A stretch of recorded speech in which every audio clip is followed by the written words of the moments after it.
الحمد لله وحده والصلاة والسلام على من لا نبي بعده وبعد. قال شيخ الإسلام ابن تيمية رحمه الله: وهذه الدرجة من القدر يكذب بها عامة القدرية الذين سماهم النبي صلى الله عليه وسلم مجوس هذه الأمة، ويغلو فيها قوم من أهل الإثبات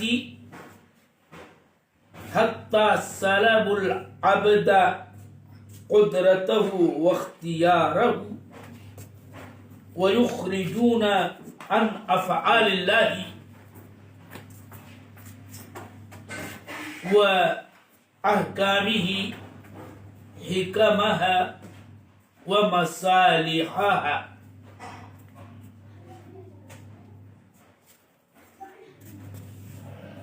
تقدیر کے چاروں مرتبے یا بلفظ دیگر شیخ الاسلام کی تعبیر میں رحمہ اللہ تقدیر کے دونوں درجات اور دونوں درجات کے دو مراتب بیان کرنے کے بعد شیخ الاسلام ابن تیمیہ نے یہ کہا کہ اس دوسرے درجے قدر یعنی اللہ تعالی کی مشیت نافذہ اور قدرت شاملہ اور یہ کہ اللہ ہی نے افعال عباد کو پیدا کیا ہے،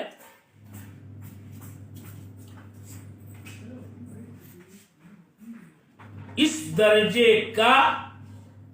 عام قدریہ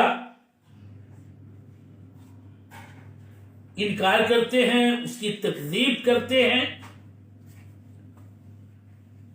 اور یہاں قدریہ سے مراد میں آپ کو بتاؤں کہ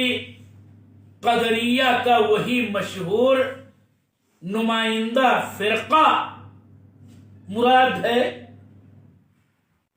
جنہیں معتزلہ کہا جاتا ہے، اور جو بھی معتزلہ کے موافق ہو. تو غلاة قدریہ تو تقدیر کے پہلے درجے علم اللہ السابق ہی کی نفی کرتے تھے کہ اللہ قدر وَأَنَّ الْأَمْرَ أُنُوفٌ، لیکن یہ لوگ یعنی معتزلہ وغیرہ یہ مشیت نافذہ کی نفی کرتے ہیں.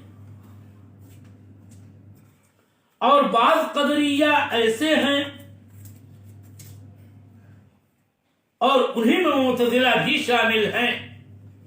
کہ جو اس بات کی بھی نفی کرتے ہیں کہ اللہ تعالی خالق افعال عباد ہے، بلکہ ان کا قول یہ ہے کہ اللہ تعالی مخلوقات کے افعال و اعمال کا خالق نہیں ہے، بلکہ بندے خود اپنا فعل خلق کرتے ہیں، پیدا کرتے ہیں. تو مشہور بات، اس کو ہر طالب علم جانتا ہے اور ان طلبہ کو بتایا بھی یہی جاتا ہے جو عقیدہ کی کتابیں پڑھتے ہیں کہ معتزلہ خلق افعال عباد کے سلسلے میں یہ نقطۂ نظر رکھتے ہیں کہ بندے اپنے افعال کے خالق۔ یہاں پر میں آپ کو یہ بتاؤں کہ آخر وہ ایسا کیوں کہتے ہیں۔ اصل مسئلہ یہ ہے کہ وہ کہتے ہیں کہ بندہ جب اپنے افعال کرتا ہے تو ان میں وہ فعل معاصی بھی کرتا ہے۔ اب جب ہم یہ کہیں کہ اللہ تعالی نے معصیت کو پیدا کیا ہے تو یہ دو وجہوں سے درست نہیں ہوگا۔ پہلا سبب یہ ہوگا، پہلی وجہ یہ ہوگی کہ گویا اللہ تعالی ہی معصیت کرتا ہے۔ یہ بھی موضوع اور مناسب اور درست کسی طور پر نہیں ہے کہ یہ کہا جائے کہ اللہ تعالی فعل معصیت کرتا ہے۔ اور دوسری وجہ یہ ہے کہ اسی نے بندوں کو گویا مجبور کر رکھا ہے کہ وہ افعال بدرجہ مجبوری بغیر ارادہ اختیار کے کریں، اور یہ دونوں باتیں عقلاً بھی اور شرعاً بھی ممتنع ہیں۔ تو یہ درست ہے کہ اللہ تعالی نے انہیں نہیں کیا،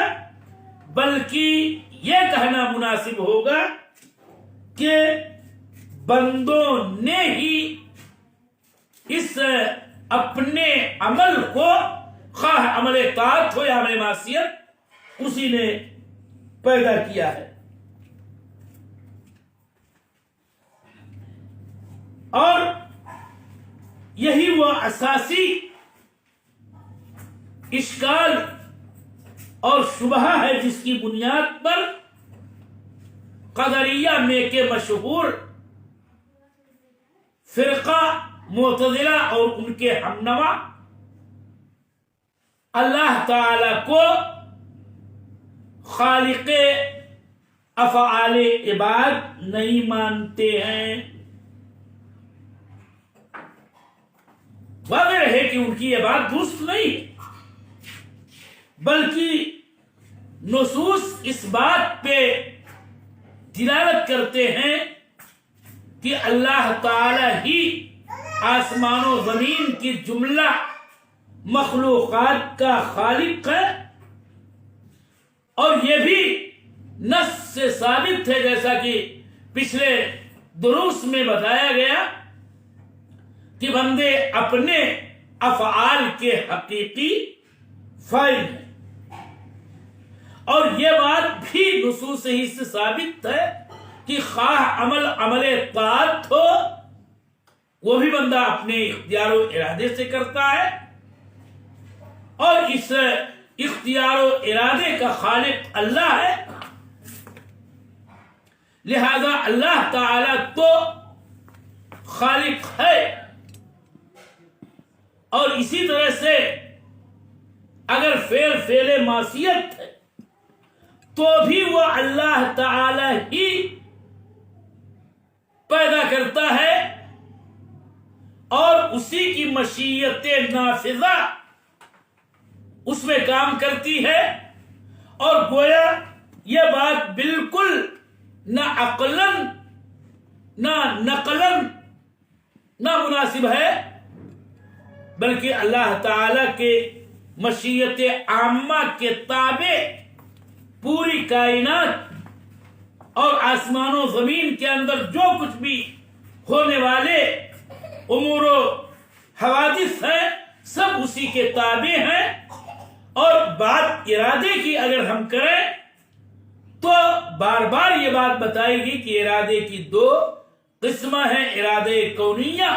جو مشیت عامہ نافذہ کے ہم معنی ہے،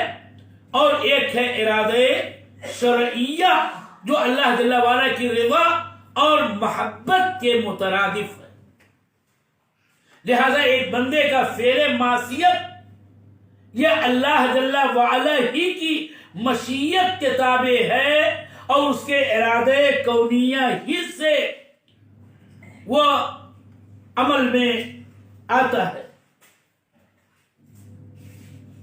معتزلہ کی نظر در حقیقت صرف بندے کے فعل معصیت ہی پر رہی۔ جب وہ معصیت کرتا ہے، جب وہ مثلا خمر پیتا ہے، لیکن یہ فعل کس نے پیدا کیا؟ وہ اس اشتباہ میں واقع رہتے ہیں کہ اگر وہ یہ کہتے ہیں کہ اللہ نے پیدا کیا تو اس کا مطلب یہ ہے کہ یہ فعل بھی اللہ تعالی کا ہے، اور یہی وہ مقام اور مرکزی پوائنٹ ہے جہاں معتزلہ سے اور ان کے ہمنواؤں سے غلطی ہو رہی ہے کہ وہ فعل اور خلق دونوں کے اندر تلازم مانتے ہیں، جبکہ ایسا نہیں ہے، بلکہ فعل کی حقیقی نسبت بندوں کے اپنے اعمال و افعال کے کرنے کی نسبت خود بندوں کی طرف ہوتی ہے اور ہوگی اور ہونی چاہیے، اور یہ نسبت حقیقی ہے کہ اللہ تعالی نے ہی ان بندوں کے عمل کرنے کی قدرت اور ارادہ و اختیار کا پیدا کرنے والا ہے۔ اور یہی بات شیخ الاسلام ابن تیمیہ پہلے بتا چکے ہیں کہ واللہ خالقہم و خالق قدرتہم و ارادتہم۔ تو گویا معتزلہ کے نزدیک خلق اور فعل پیدا کرنا اور کرنا کسی چیز کا حصول جو بندے کی طرف سے ہوتا ہے تو خلق و فعل کے اندر تلازم مانتے ہیں، اور فعلا اور خلقہ کو ایک ہی معنی میں لیتے ہیں، اور خلقہ کو گویا فعلا کے معنی میں اور فعلا کو خلقہ کے معنی میں لیتے ہیں، اور وہ پھر کہتے ہیں کہ یہ ممتنع اور دشوار ہے۔ لہذا یہ کہنا ہوگا کہ اس محظور سے بچنے کے لیے کہ اللہ فعل معصیت کرتا ہے، اللہ فعل معصیت پیدا کرتا ہے، اس سے احتراز کرنے کے لیے یہ کہنا ہوگا کہ بندہ خود اپنے فعل کا خالق ہے۔ اور اگر یہ کہتے ہیں کہ کہا جائے کہ اللہ تعالی نے پیدا کیا تو اس کا مطلب یہ ہوگا کہ ہم نے بندے کے ارادے کو ملغا اور اس کے قدرت کو ہم نے ملغا قرار دیا، اور نتیجہ یہ آئے گا کہ جب بندہ اس کے ارادے اور اس کے قدرت کو ملغا قرار دیا جائے تو یہ مطلب ہوگا کہ بندہ مجبور اور مثل جماعت ہے، اور یہ چیز اللہ تعالیٰ کے عدل کے لیے قادر ہے، اور اللہ تعالیٰ ظلم سے جور سے منزہ ہے، کیونکہ وہ تو صفت عدل سے موصوف ہے۔ ان کا یہی شبہ ہے جو واضح طور پر باطل ہے، اس لیے کہ اللہ تعالی نے فعل اور خلق میں، اللہ کے فعل و خلق میں ان لوگوں نے فرق نہیں کیا، اور ہم اہل سنت والجماعت کا مذہب و عقیدہ یہ ہے کہ اللہ تعالی نے اس کو پیدا کیا ہے، اللہ تعالی نے ان چیزوں کو بھی پیدا کیا ہے جس سے بندوں کے افعال صادر ہوتے ہیں، اور یہ معلوم ہے کہ شرع میں اسباب مسببات کو وجود میں لاتے ہیں، بارش نازل ہوتی ہے، پودے اگتے ہیں، تو یہ بارش پودوں کے اگنے کا سبب ہے، اور اللہ تعالی ہی نے سبب بھی پیدا کیا ہے، لہذا مسبب یہ بھی اللہ تعالی ہی کی تخلیق اور اسی کی پیدا کردہ چیز ہے، اور یہی ہے وہ نقطہ کہ جو معتزلہ کی نگاہوں سے اوجھل ہو جاتا ہے۔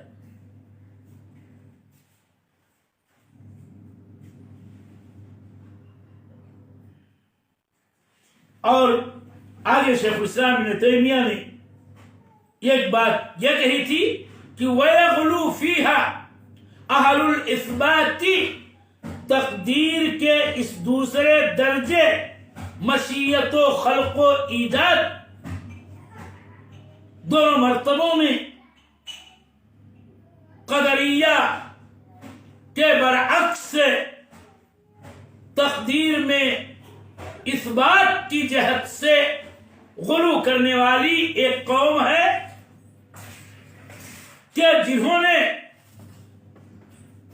اس بات تقدیر میں اتنا مبالغہ کیا اور اس قدر غلو آمیزی کی کہ ان لوگوں نے بندے کو مجبور محض قرار دے دیا، ان کے ارادے، ان کی قدرت کو بھی سلب کر لیا، اور ساتھ ساتھ اللہ تعالی کی اس کے احکام اور اس کی تشریعات کی جو حکمتیں اور مصلحتیں ہیں، اللہ تعالی جو کچھ کرتا ہے اس کے اندر جو مصلحت اور حکمت پوشیدہ ہے، ان تمام کو بھی ان لوگوں نے سلب کر لیا ہے، اور یہی فرقہ جبریہ کہلاتا ہے کہ جنہوں نے مشیت و ارادے شاملہ کو اس قدر ثابت کیا کہ اللہ تعالی نے بندوں کو بالکل مجبور محض بنایا ہے، یہاں تک کہ بندے نہ ان کے پاس قدرت ہے، نہ ان کے پاس کوئی ارادہ ہے، وہ جو کچھ کرتے ہیں اس پر مجبور ہے۔ ایک بندہ صلاۃ کرتا ہے، وہ صلاۃ پر گویا مجبور کیا گیا ہے۔ ایک بندہ سرقہ کرتا ہے، چوری کرتا ہے، شراب پیتا ہے اور بھی دیگر معاصی کا ارتکاب کرتا ہے، وہ کہتے ہیں کہ اس میں اس کے ارادے اور قدرت کا کوئی دخل نہیں ہے، بلکہ وہ گویا یہ معاصی کرنے پر مجبور کر دیا گیا ہے۔ اور وہ اپنا جملہ کہا کرتے ہیں اس بندے کے جبر کو واضح کرنے کے لیے کہ ان العبد مجبور علی فعلہ فہو کالریشۃ فی محب الریح اور محب الہوا، وہ ایسے ہی جیسے آندھی کے دوش پہ ایک تنکا ہوتا ہے کہ اس کے اندر کوئی قدرت، کوئی طاقت، کوئی استطاعت نہیں ہے کہ وہ جم جائے، ٹک جائے، بلکہ ہوا اس کو جیسے چاہتی ہے الٹتی پلٹتی ہے، آندھی جہاں چاہتی ہے اڑا کے لے جاتی ہے۔ بالکل یہی حال افعال کے تعلق سے بندوں کا ہے کہ وہ اپنے افعال میں مجبور ہیں۔ جبریہ کے بھی خود دو فرقے ہیں، ایک تو غلو کرنے والے جبریہ جن کا یہ قول ہے جو ابھی میں نے آپ کے سامنے رکھا، اور یہ غلاۃ جبریہ وہی ہیں جو اور دیگر باب عقائد میں جہمیہ کہلاتے ہیں، اور انہی کے پیروکار ہیں وہ صوفیہ جن کے یہاں غلو پایا جاتا ہے۔ اور ایک جبریہ کا دوسرا فرقہ ہے جس کو ہم متوسط جبریہ کا نام دے سکتے ہیں، اور یہ ہم اشاعرہ اور ماتریدیہ اور ان کے اتباع، ان لوگوں کے قول و مذہب کا خلاصہ یہ ہے کہ بندہ باطن میں مجبور ہے، لیکن ظاہر میں لگتا ہے، محسوس ہوتا ہے کہ وہ با اختیار ہے، اس کے پاس ارادہ ہے، اس کے پاس قدرت ہے۔ تم اسے دیکھو گے تو پاؤ گے کہ وہ با ارادہ اور با اختیار ہے، لیکن باطن میں اگر دیکھو گے، غور اور فکر سے کام لوگے تو یہ پاؤ گے کہ وہ مجبور ہے۔ یہی ان کے نزدیک تقدیر کا مطلب ہے کہ بندہ مجبور ہے، اور یہ جبر باطن میں ہے نہ کہ ظاہر میں۔ اور اس کی وہ ایک مثال دیتے ہیں کہ جیسے کاٹنے والے کے ہاتھ میں ایک چاقو ہو، جس سے گوشت کاٹے، روٹی کاٹے۔ اب یہ کاٹنے کا عمل بظاہر سکین کرتا ہے، لیکن بباطن اگر دیکھا جائے تو سکین چلانے والا اور چھری کو حرکت دینے والا، چاقو کو روٹی یا گوشت یا کسی بھی چیز پر پھیرنے والا، وہ حقیقت میں اس روٹی کو یا اس گوشت کو یا فلاں چیز کے ٹکڑے کو کاٹ کاٹ کے مزید ٹکڑے بنا رہا ہے۔ تو ایسے ہی بندوں کے افعال کا مسئلہ ہے کہ دیکھنے میں تو یہ لگ رہا ہے بظاہر کہ بندہ یہ فعل کر رہا ہے، لیکن باطن میں کرنے والا کوئی اور ہے۔ اور اسی لیے اس کو کیا نام دیا جائے؟ بندے کے فعل کو اگر بندے کا فعل حقیقی کہا جاتا ہے تو پھر ان کے بنے بنائے گھرودے کی ساری کہانی ختم ہو جاتی ہے۔ اسی لیے ابو الحسن اشعری نے اور پھر ان کے اتباع نے ایک لفظ کا ایجاد کیا، اور وہ ہے کسب۔ اور وہ یوں کہتے ہیں کہ بندہ اپنے اعمال کا کاسب ہے، اور اللہ تعالی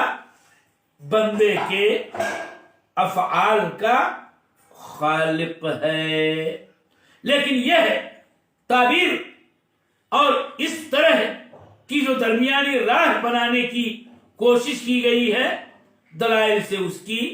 تائید نہیں ہوتی ہے، جیسا کہ انشاءاللہ ہم شیخ الاسلام ابن تیمیہ اور دیگر علماء